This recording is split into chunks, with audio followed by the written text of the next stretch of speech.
কথায় বলে বাঙালির 12 মাসে 13 পার্বণ। সেই উপলক্ষে মালার চাহিদা থাকে সারা বছর, আর সেই মালা গাঁথার কাজেই এখন চরম ব্যস্ত কাটোয়ার বিভিন্ন গ্রামের জীবন্ত দুর্গারা।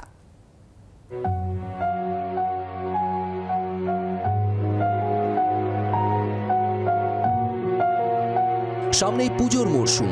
ইতিমধ্যেই সংসারের হাজারো কাজ সামলে মালা তৈরিতে ব্যস্ত গ্রামের দুর্গারা। এমনই দৃশ্য চোখে পড়ছে কাটোয়ার বনগ্রাম 55 তলা দুর্গা গ্রামের ঘরে ঘরে। সামনেই বিশ্বকর্মা পুজো, তারপরই মহামায়ার আগমনে মেতে উঠবে বাঙালি। এই সময় একটু বেশি রোজগারের আশায় বাড়ির পুরুষদের সঙ্গে হাতে হাত মিলিয়ে মালা তৈরি করছেন বাড়ির মহিলারাও। বাড়ির কাজের পর সব কাজ সেরে টেরে বসি, অনেক রাত পর্যন্ত কাজ করি আমরা, 12টা 1টা, তখনই সংসারে কাজ করার পরে ফাঁকে ফাঁকে কাজগুলো করি। বিগত 10 বছর ধরে মালার ব্যবসা করছেন বনগ্রামের শিবশঙ্কর বৈরাগ্য। বড়বাজার থেকে মালা তৈরির কাঁচামাল আনেন তিনি।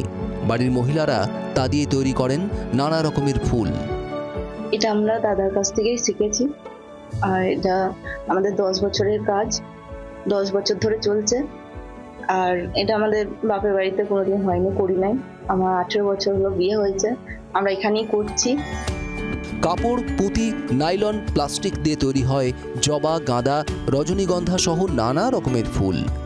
একের পর এক এই ফুল গেঁথেই তৈরি হয় রং বেরঙের সিনথেটিক মালা।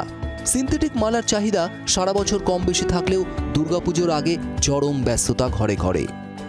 সেই মালা শুধুমাত্র কাটোয়া নয়, পাড়ি দেয় মুর্শিদাবাদ, বীরভূম, বাঁকুড়া, কলকাতা, মালদহ সহ আরও অনেক জেলায়।